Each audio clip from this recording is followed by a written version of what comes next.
Bonsoir tout le monde. Avant de commencer, je vais peut-être très rapidement me présenter, et puis mon collègue Ibrahim également. Donc moi, c'est Anas Ajam, je suis conseiller technopédagogique à la Haute École Francisco Ferrer. Je pense que vous connaissez, pour ceux qui connaissent, elle se situe au centre de Bruxelles. Et donc voilà. Je vais laisser la parole à Ibrahim pour qu'il puisse rapidement se présenter, et puis je commencerai l'intervention. Merci Anas. Et Ibrahim Bouabouz pour ma part, enseignant de formation.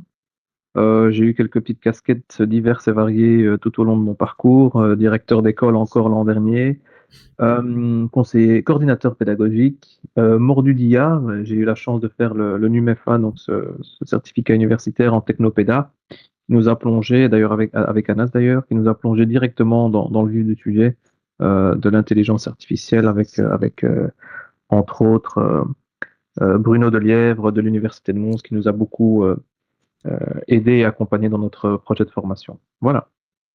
Super. Donc, pour un peu présenter ce qu'on va faire, donc moi je vais commencer par expliquer ce qu'on fait à la Haute École Francisco Ferrer en termes d'encadrement de l'usage de l'intelligence artificielle. Donc je vais expliquer de manière globale donc un peu notre gouvernance IA, et puis j'essaierai d'expliciter de manière un peu plus spécifique une expérimentation qu'on réalise en tout cas en ce moment sur le terrain avec une section donc la section technologue de laboratoire. Donc voilà, pour essayer aussi avoir un petit retour du terrain. Alors pour un peu contextualiser les choses, comme je disais, la Haute École Francisco Ferrer se situe au centre-ville de Bruxelles. Elle compte 5 départements, donc un département pédagogique, art appliqué, technique, paramédical et économique.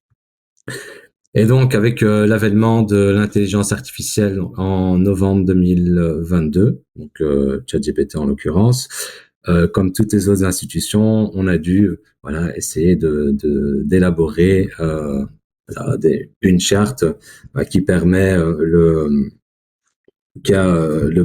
balisage de l'usage de l'IA dans les pratiques académiques.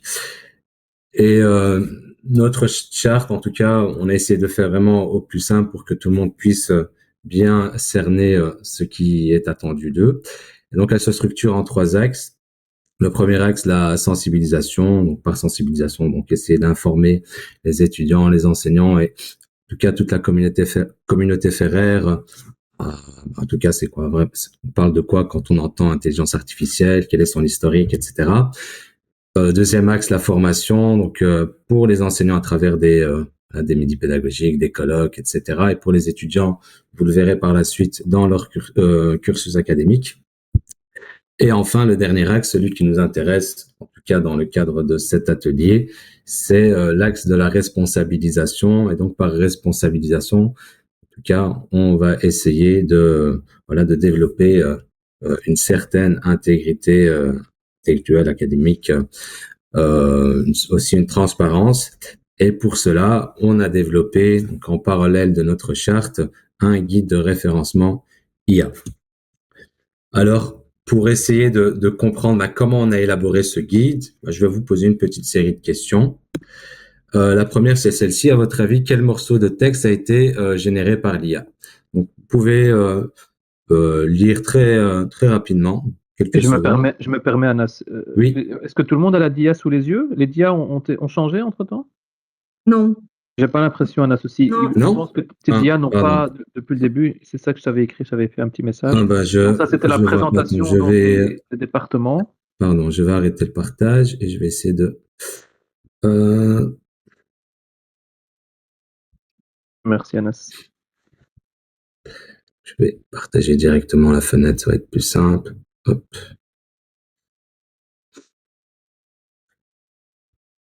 Est-ce que c'est bon cette fois-ci? Là, on voit ton écran, mais on voit pas ta présentation. Ouais. Par contre, on voit l'écran de Webex. C'est bizarre. Je vais arrêter encore le partage. Je suis désolé. Donc, partager l'écran. Je vais mettre. Hop.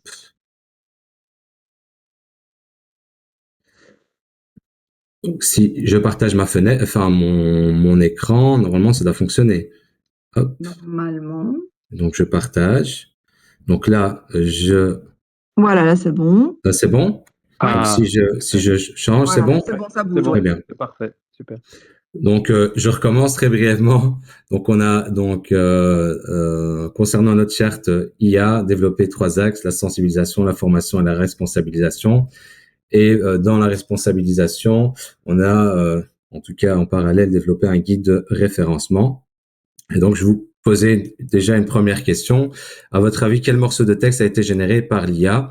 Est-ce que c'est le premier ou le deuxième? Donc je vous laisse quelques secondes pour un peu analyser enfin les différents textes et me dire avec l'émoticône. Donc vous allez sur les différents émoticônes, me dire si pour vous c'est la flamme ou les confettis, le texte confetti ou texte flamme qui correspond à un texte qui a été généré par l'IA.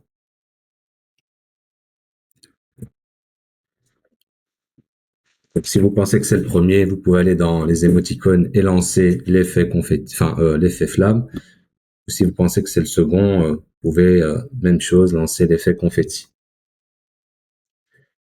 Moi, je ne vois pas Ibrahim, donc est-ce que tu pourrais me dire Je fais ça, je fais ça. Il n'y a pas encore de réaction. Ouais, c'est hein, ça, je suis donc sur le chat, n'hésitez pas. effectivement. Non, non, enfin, vous allez, enfin, vous envoyez On a Julie qui un- a mis un voilà, confetti. Ouais, voilà, tout à fait. un petit effet. Sixtine, des confettis.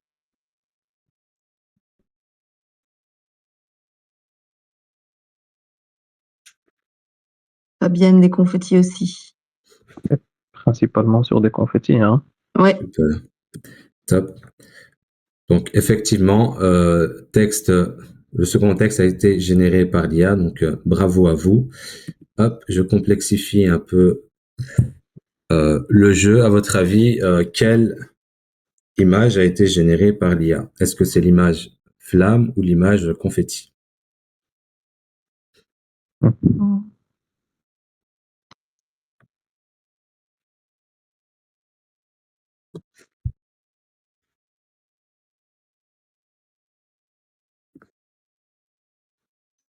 C'est, Alors, on a un peu de tout, hein. ouais, c'est mitigé, ouais, tout à fait, ouais, ouais. Mitigé, 50-50. Ouais, on est plutôt dans du 50-50, à la grosse louche. Bah, effectivement, donc c'est bien évidemment celle de gauche. On voit un peu les différents reflets, des petits éléments qui posent problème. Mais effectivement aussi, l'image de droite a également été générée par l'IA. Donc, une image qui semble beaucoup plus réaliste que celle de gauche. Et en fait, c'est avec justement le même modèle Nano Banana. Donc, on a l'ancien modèle et le nouveau modèle. Et on peut constater qu'à travers ces images, que l'IA devient de plus en plus performant et voilà, ça devient de plus en plus complexe de détecter quelque chose qui a été généré par l'IA, en tout cas notamment ici l'image. Même chose, est-ce que c'est la formule de gauche ou de droite qui a été générée par l'IA?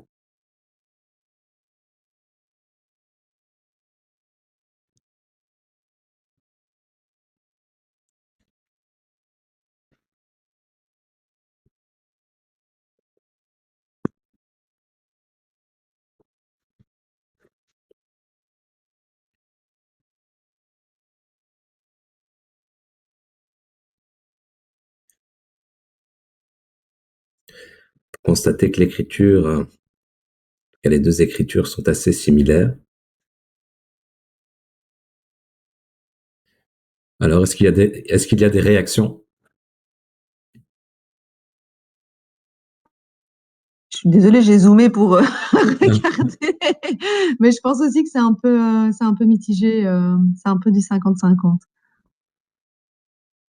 Même chose, 50-50. Et donc, hop, je vous mets la réponse. Donc, c'est celle de droite. Même chose, toujours avec le nouvel outil, hein, Nano Banana Pro. Donc, on peut constater que personne à gauche a écrit une première formule et Nano Banana a pu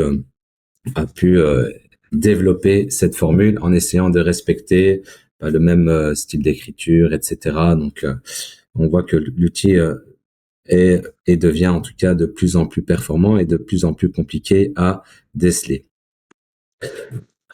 Alors, toutes ces choses, en tout cas, nous fait poser pas mal de questions, surtout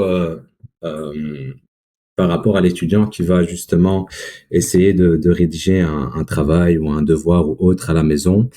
Et cet étudiant ou cet élève va venir après avec un document qu'il enverra à son enseignant ou déposer en classe ou autre.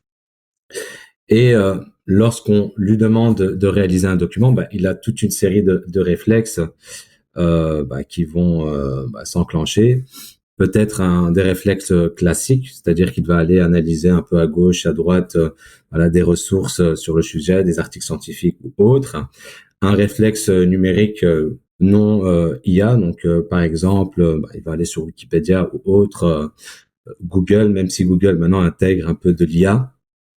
Il va aussi avoir des réflexes liés à l'intelligence artificielle où il va faire un copier-coller, donc il va prendre la question de l'enseignant, il va déposer dans ChatGPT ou autre, il va reprendre cette réponse et puis travailler son devoir ou son travail ou autre avec ce que lui donne l'IA, ou alors il va avoir une réaction d'évitement où il va rien faire.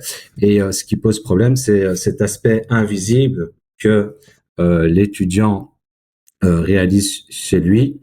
En tout cas, l'idée de notre guide, c'est de rendre justement ce côté invisible visible. Et donc, pour introduire le guide de référencement, on a voulu essayer de rendre visible tout cet aspect invisible qui se fait en asynchrone chez l'étudiant à la maison. Et que contient ce guide? Tout d'abord, on va mettre en avant un codebook IA où on a un peu recensé les différents usages de l'intelligence artificielle qu'on pourrait utiliser dans le cadre d'un travail académique. Donc, on peut voir ici à l'écran qu'il se compose en différentes catégories. Donc, c'est une liste non exhaustive et ce sont que des points que j'ai repris. Donc, le codebook est beaucoup plus détaillé. Que dit ce codebook? On a essayé de travailler par catégorie, la catégorie texte où on a un code général, puis des codes bien spécifiques qui mentionnent le type d'usage. Donc, par exemple, IA1 TXT, c'est génération de texte, IA2 TXT synthèse, et ainsi de suite. Si je prends la deuxième catégorie image, on a IA1 image qui parle de graphique, IA2 image illustration et ainsi de suite. Donc l'idée c'est vraiment on a essayé de cartographier en essayant de recenser vraiment tout les usages qui pourraient apparaître dans un travail académique. Et on a essayé de développer avec ce type de code, tout un système de référencement que je vais présenter par la suite. Donc là, je vous mets un texte à l'écran. Dans un premier temps, donc je vois un texte, je vois 2 paragraphes. Je vois qu'à la fin du texte, on a un référencement OpenAI 2024. Mais que dit réellement ce texte par rapport à l'usage de l'IA? Est-ce que c'est de la reformulation? Est-ce que c'est de la génération de texte, de la correction, etc. Donc là, on n'a pas vraiment d'indication, sauf si on va voir le prompt à la fin du travail. S'il n'y a pas de prompt, donc on est vraiment un peu perdu. Et même avec le prompt, des fois, ça devient complexe parce certains étudiants passent par plusieurs prompts pour pouvoir réaliser un morceau de texte ou autre. Avec notre système de code, si je reprends le même texte, vous pouvez voir que le deuxième paragraphe, on a toujours le OpenAI 2024, donc tout ce qui est norme en ISO 690, donc APA, MLA ou autre, reste intact. Donc ça, on ne modifie pas parce que c'est quelque chose qui doit absolument rester, c'est important. Sauf que nous, on rajoute un petit élément en plus pour nous donner cette indication de l'usage. Et donc, entre les slash et le code bien spécifique, on sait que cette partie-là, si je reviens à mes slides précédents, donc il y a un texte. Si je reviens à mon codebook, il y a un texte, c'est une génération de texte. Donc l'enseignant qui voit ça, donc il peut directement apercevoir qu'est-ce qu'a réellement fait l'étudiant dans cette partie de texte. Et donc le but, c'est vraiment que l'étudiant puisse construire son travail en essayant d'incorporer, en tout cas, son utilisation de l'IA. On a lancé ça sur le terrain, puis on a eu quelques petits retours d'étudiants qui nous disaient que des fois, ils utilisent l'IA pour corriger une partie de texte ou la totalité d'un travail. Et ils nous demandaient est-ce qu'ils devaient insérer le code de correction après à chaque feuille, après chaque paragraphe. Ils étaient un peu perdus, donc on a essayé de retravailler notre codebook et de le remettre à jour. Donc on a inséré des codes qui ne figuraient pas auparavant, notamment le IA de full. Donc là, c'est une correction orthographique d'une partie ou de l'ensemble d'un document. Donc l'enseignant qui va voir ce code bien spécifique à la fin de son travail, il peut savoir directement ce que l'étudiant a fait avec ce code bien précis. C'est que l'étudiant a soit corrigé une partie ou la totalité de son texte. On a aussi d'autres étudiants qui nous disaient que des fois, ils utilisent plusieurs prompts pour un même paragraphe ou un même morceau de texte. Et ils nous demandaient est-ce qu'on devait mettre le premier, le dernier prompt, ou alors tous les prompts qui ont été insérés, demandés à la machine. On s'est dit que si on devait mettre tous les prompts, on va parler après de diagraphie, dans notre diagraphie, on va se retrouver avec des pages et c'est pas le but. Alors on a essayé de travailler sur la question pour demander une IA synthèse, c'est-à-dire que l'étudiant qui passe par plusieurs prompts pour un même paragraphe, il va devoir rédiger un prompt de synthèse qui va un peu synthétiser toutes ces demandes qui ont été faites dans les différents prompts. Donc, si je reprends ici l'image, vous pouvez voir qu'il y a 4 couleurs et on retrouve ces 4 couleurs dans le prompt de synthèse. Donc là, on peut voir qu'en fait, les idées sont restées intactes et on les retrouve dans le prompt de synthèse et ça nous permet d'éviter d'avoir une succession de pages par la suite dans l'IA-graphie. Une fois que l'étudiant a exploré ce codebook, il va passer par différentes étapes pour essayer de remettre un travail qui répond aux règles d'intégrité justement académique. Donc la première étape, c'est le baromètre de l'IA. Il va se poser une première question. Que dit l'enseignant par rapport à son cours? Est-ce que c'est interdit? Est-ce que c'est autorisé? Ou alors l'enseignant a limité son usage, donc tel usage est accepté et tout le reste est interdit. Une fois que ça c'est fait, donc une fois qu'il sait dans quel usage il va se situer, est-ce qu'il est dans le vert ou dans l'orange, il va passer à la seconde étape qui est l'identification du contenu. Donc on sait qu'il y a des chatbots des chatbots où on doit s'inscrire avec une adresse mail ou autre. Donc, ils ont une certaine mémoire et l'information reste dans sa mémoire. Mais il y a d'autres chatbots qui ne nécessitent pas d'inscription. Et donc là, il n'y a pas de mémoire et l'information peut vite disparaître. Donc, on demande à l'étudiant de bien identifier le contenu pour éviter de se retrouver avec des textes qui sortent de nulle part. Et ça pourrait poser problème. Une fois que le contenu a été identifié, il va passer au référencement. Donc, le référencement, comme je vous l'ai montré précédemment, donc en mettant bien le code spécifique à l'endroit approprié. Un autre exemple qui est l'image, donc j'agrandis, pardon, hop. Sous une image générée par l'intelligence artificielle, donc on met la figure, enfin le numéro de la figure, le titre, entre guillemets, donc toujours la norme, donc le référencement, et ensuite le petit code bien spécifique qui m'indique ici que c'est une image, une illustration qui a été générée avec l'intelligence artificielle. Une fois que ce référencement est fait, l'étudiant va passer après sa bibliographie par la rédaction d'une IA-graphie. Et donc là, il devra mettre, on a un petit exemple sous la flèche, dans un premier temps, la source.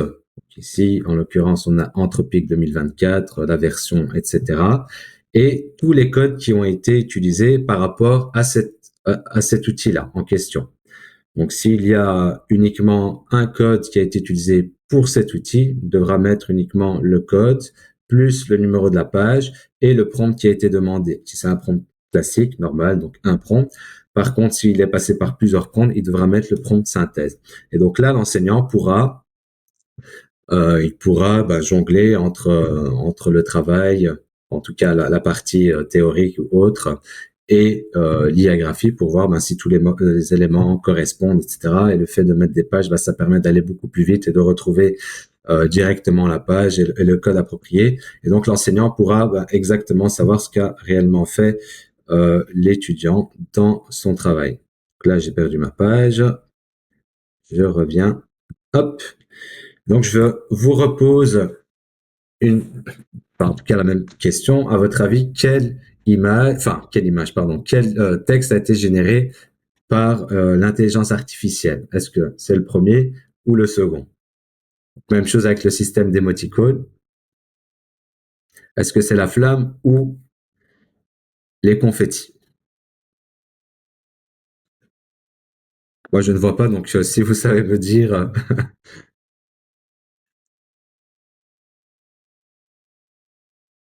À ce stade-ci, on n'a eu que deux flammes, Anas. Deux flammes. Ok, d'accord. À mon avis, c'est plutôt flamme. Très bien. Oui, tout simplement flamme parce que voilà, le code nous permet de savoir exactement ce qui a été réalisé donc de la part de l'étudiant par rapport à un texte où il n'y a rien du tout. Et donc, en tant qu'enseignant, on se pose pas mal de questions. On dit, est-ce que l'IA est intervenue ou pas? Et donc, le fait d'insérer ce type de code va permettre d'avoir une certaine sérénité de la part de l'enseignant, mais même chose pour les étudiants. Donc là, c'était vraiment l'aspect gouvernance de l'IA de manière globale. Donc là, je vais vraiment expliciter je vais juste voir il reste combien de temps. Très bien. Juste expliciter maintenant de manière un peu plus spécifique pour la section technologue de laboratoire, donc avec mes collègues Anne-Sophie Delattre et Nathalie Defax. On a essayé vraiment d'implémenter toutes ces ressources directives au sein de leur section pour un peu voir comment sur le terrain ça peut prendre. Est-ce que de la part des étudiants, est-ce qu'on a un certain écart, etc., ou des étudiants qui ne sont pas intéressés par ce type de dispositif, ou au contraire,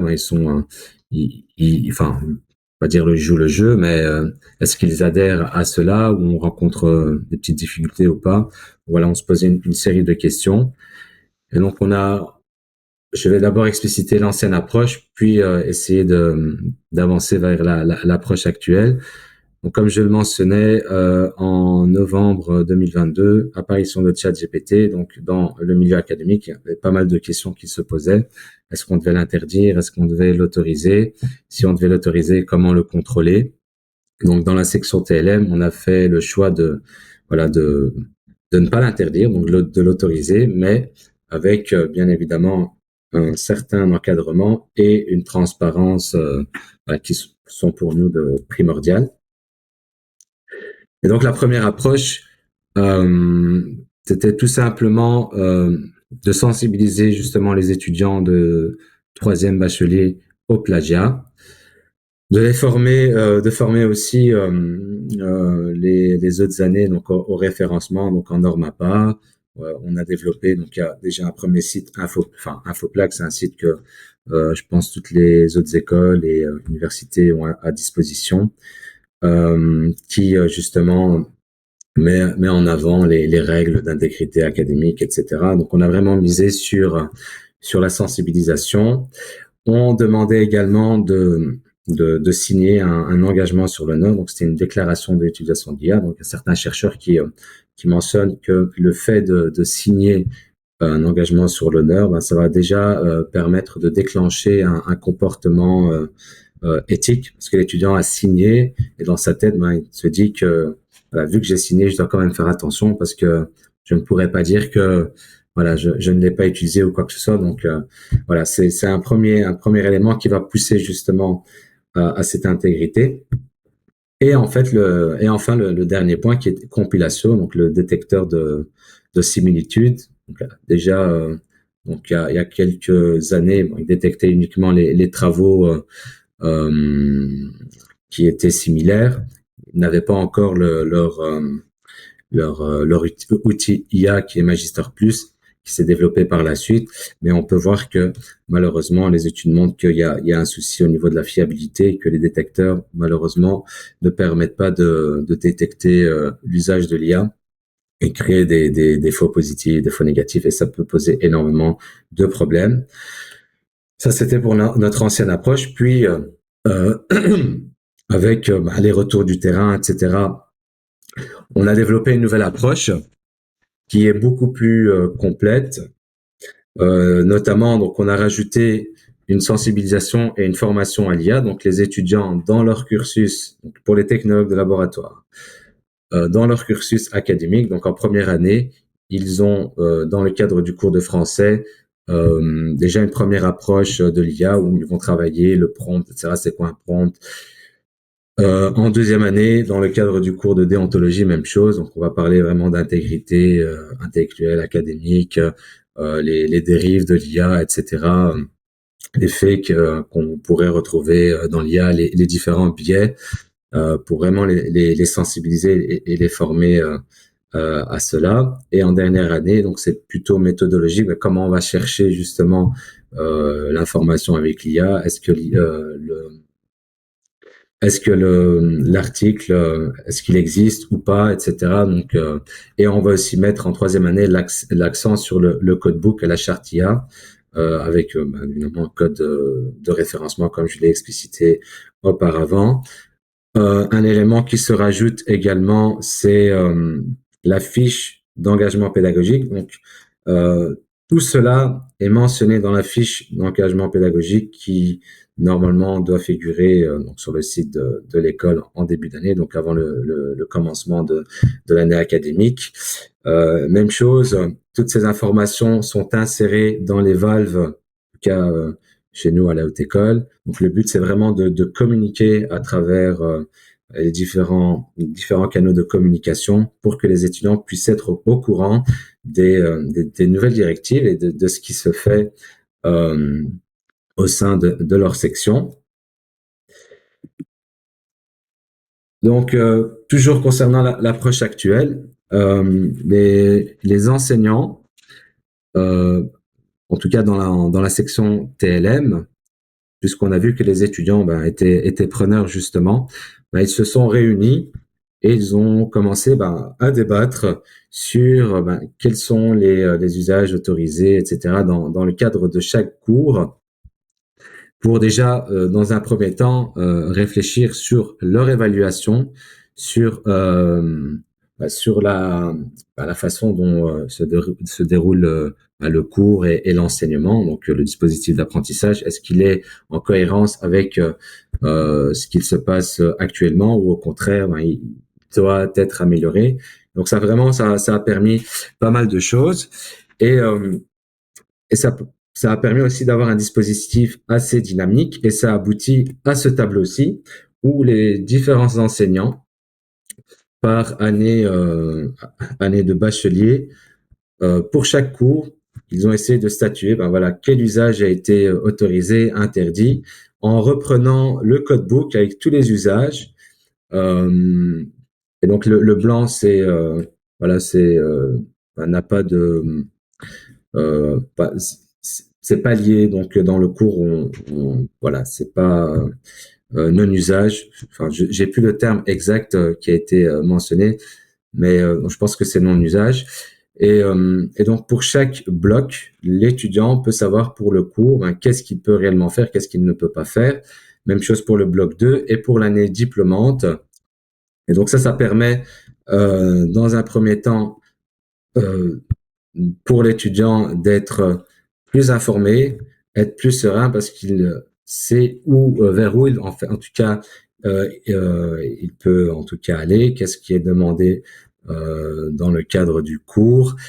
Ça évite aussi aux étudiants d'être angoissés parce qu'on a eu pas mal d'étudiants qui ne savaient pas exactement qu'est-ce qu'ils pouvaient faire avec l'IA. Ils étaient perdus et ils avaient peur de devoir utiliser l'IA et qu'on justement leur dise voilà qu'il y a un risque de plagiat. Pour certains, pour d'autres, on l'utilisait, donc il n'y avait pas de directive, donc ils utilisaient l'IA et puis voilà, point barre. Et s'il y a un risque de plagiat, ben, en tout cas, ils assumaient leur approche. Mais le fait de proposer vraiment ce cadre euh, bien précis, ben, ça leur permet vraiment de développer leur intégrité académique.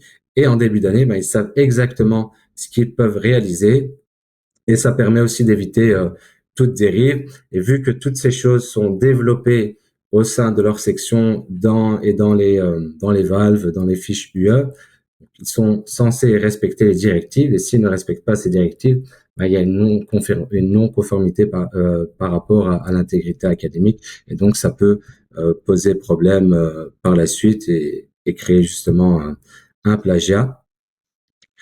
Donc voilà, en tout cas concernant la haute école.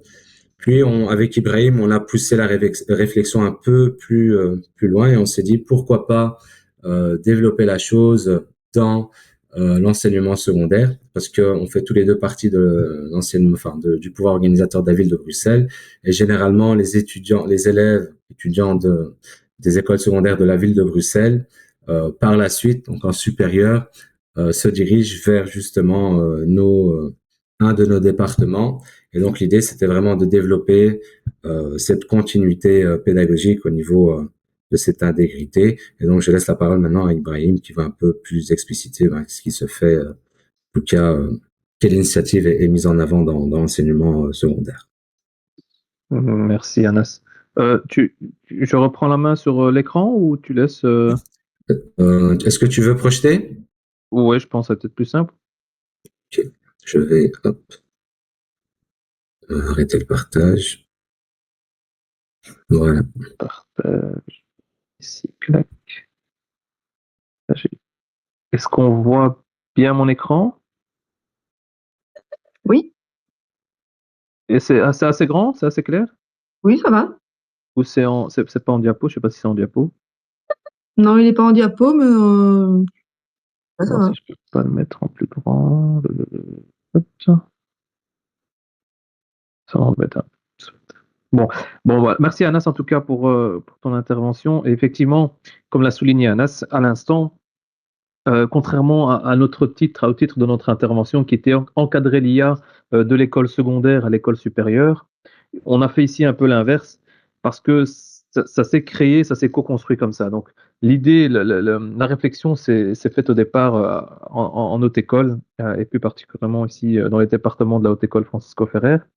Et c'est après seulement qu'on s'est dit avec Anas, mais il y a quelque chose à faire à ce niveau-là en secondaire. L'urgence était à ce moment-là plutôt du côté école supérieure, université, mais on se rend vite compte maintenant que l'urgence se fait aussi de plus en plus du côté de l'enseignement secondaire. D'où ces échanges et cette réflexion qui est née ensuite. Alors, ici, par rapport au secondaire, on est resté un peu dans les mêmes outils proposés, à savoir la charte et le guide. Sauf qu'ici, on s'est dit, par rapport à l'enseignement secondaire, il serait peut-être bien aussi de mettre en place un lexique qui reprend un peu vraiment le jargon de l'intelligence artificielle, afin vraiment de sensibiliser les étudiants et les étudiantes aux termes parfois techniques, parfois à connotation anglaise, liés à l'intelligence artificielle.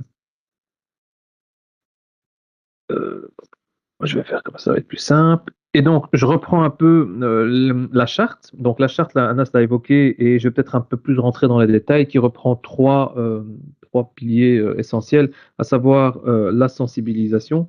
Donc, le fait de sensibiliser. Alors, je vais donner peut-être quelques exemples à travers des événements, à travers des campagnes de communication, à travers des ressources éducatives, des espaces de dialogue, ou encore même, pourquoi pas, dans les écoles et dans les institutions, une IA Lab donc un espace où on peut vraiment aborder la question de l'IA beaucoup plus ouvertement. La question de la formation, le fait de se former. Alors là, il faut savoir que la charte est destinée à la fois aux enseignants et aux étudiants. Donc la question de la formation, elle est importante et pour les étudiants du coup et pour les enseignants. Donc ça, c'est assez important. Et faire des collaborations avec les différents services qui peuvent exister, graviter pardon, autour des différentes institutions. Donc ça, c'est important et afin de permettre des partages de bonnes pratiques. Et enfin, la question de la responsabilisation, comme Anas l'a évoqué, il a assez bien évoqué. Et ici, surtout vraiment, faire prendre conscience aux étudiants la question de l'honnêteté intellectuelle et de se dire que voilà, on génère quelque chose avec l'IA, donc il est important de bien dire que cela a été fait par l'IA, de ne pas s'approprier un texte qui aurait été généré en disant tout simplement que c'est moi ou l'étudiant qui l'a rédigé, quoi. Je bifurque un petit peu sur le lexique. L'idée du lexique, c'est vraiment, donc voilà, très simple, hein, généré lui-même du coup par l'IA, qui reprend un peu les termes. Ici, je ne sais pas si on voit assez bien, ou je vais peut-être un peu zoomer. Très simple, un lexique généré par l'IA qui reprend un peu tous les termes techniques, avec une définition et un exemple pour peut-être mieux permettre aux étudiants d'assimiler les notions importantes. Un peu plus? Oh oui, bien sûr. Hop, hop, hop, hop. Voilà, je vais peut-être prendre même un exemple ici. Ouais. Tac. Voilà, donc algorithme par exemple, une définition, suite d'instructions précises pour résoudre un problème, et il donne un petit exemple, une recette de cuisine est un algorithme parce qu'il y a plusieurs étapes qui se suivent l'une après l'autre. Voilà, c'est vraiment quelque chose d'assez simple, mais on s'est vraiment dit que pour que les étudiants du supérieur, une fois arrivés en supérieur, on n'ait pas ce travail à refaire de nouveau, qu'il soit entre guillemets en quelque sorte déjà fait au niveau secondaire, ce qui permettrait à la fois de gagner du temps et de pouvoir passer à d'autres étapes par la suite. Alors, ce lexique va évidemment, comme je le disais à l'instant, clarifier un peu le vocabulaire spécifique, favoriser la compréhension et l'autonomie, encourager l'inclusion éthique. Il faut savoir qu'il y a encore aujourd'hui, malheureusement, des étudiants et étudiantes qui n'y connaissent un peu, entre guillemets, rien encore à l'IA, qui ne s'y intéressent peut-être pas parce qu'ils n'y voient pas l'intérêt, mais qui, à un moment donné, vont peut-être devoir tout doucement s'y intéresser parce que maintenant, voilà, les écoles, les institutions, les universités, les autres écoles proposent maintenant des formations liées à l'IA, des cours, enfin, des parties de cours en tout cas dédiées à l'IA. Voilà, et préparer aux compétences futures, donc du coup permettre de rebondir par la suite vers d'autres compétences. Alors, je vais revenir maintenant sur la question du guide, et là, c'est là où ça devient intéressant.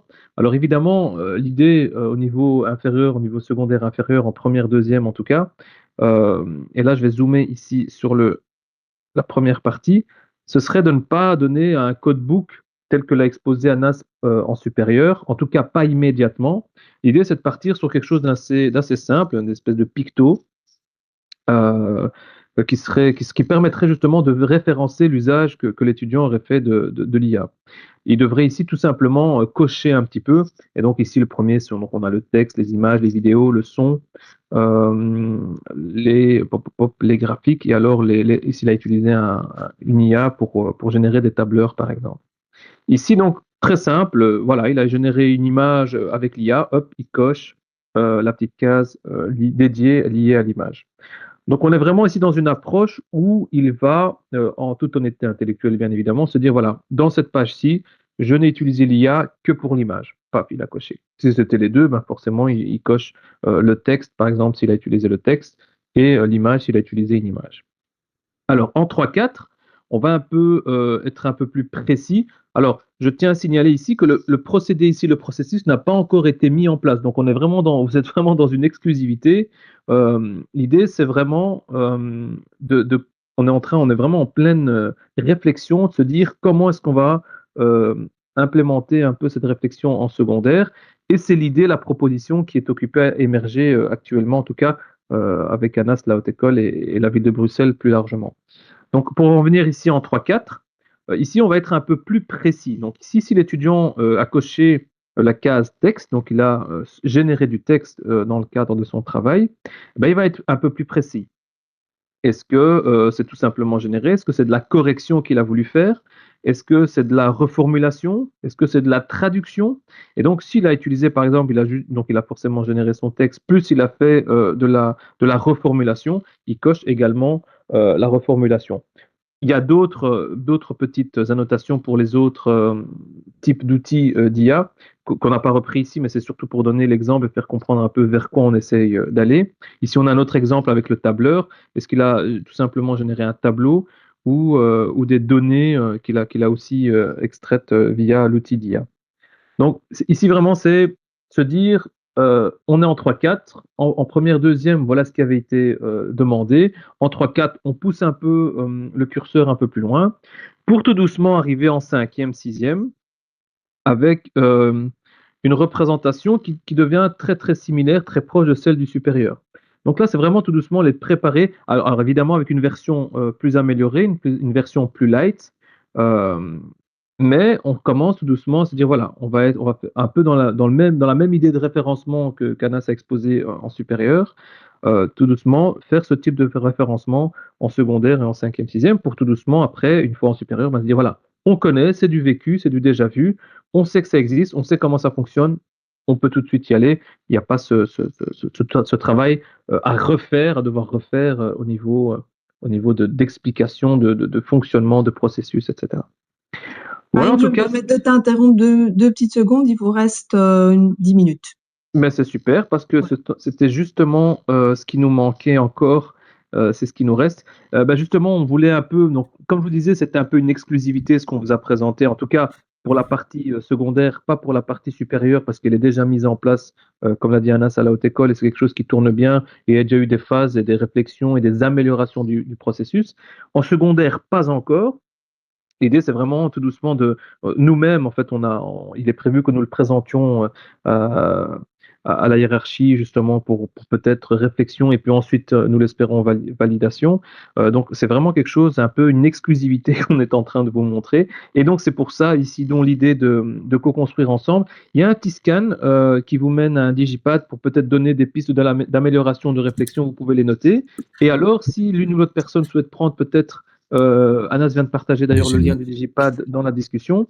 Si l'une ou l'autre personne veut aussi prendre la parole, peut-être pour réagir par rapport à ce qui a été dit, que ce soit pour le supérieur ou le secondaire, et proposer en tout cas ou donner des pistes d'amélioration, les personnes sont le bienvenu pour justement nous partager leur expérience ou leurs idées ou leurs réflexions. Ça pourrait être intéressant pour la suite du processus. Voilà. N'hésitez pas aussi à lever la main ou si vous avez des questions, parce qu'il n'y a pas de questions dans le chat, mais Ou n'hésitez en pas. live, en direct. Ouais. Oui, à vous manifester, à rallumer votre micro et à poser vos questions.